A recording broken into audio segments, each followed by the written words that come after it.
těžiště, kde se mu s tím líp manipulovalo a už ho vlastně odtlačuje do toho volného prostoru.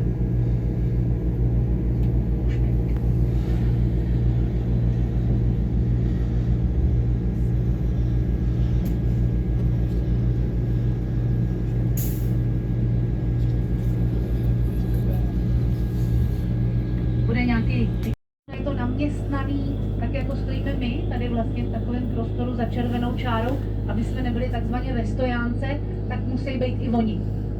A dokud to letadlo nenajede, nezastaví a nezhasnou ty červené brikačky, které vidíte, že pořád brikají, zase je to ta 321 Neo, ty mají 239 ekonomy na palubě, tak jo, teď už ten kapitán kouká na tu dokinu, kde se mu objevují šipky podle toho, v jaký pozici je vůči té středové ose.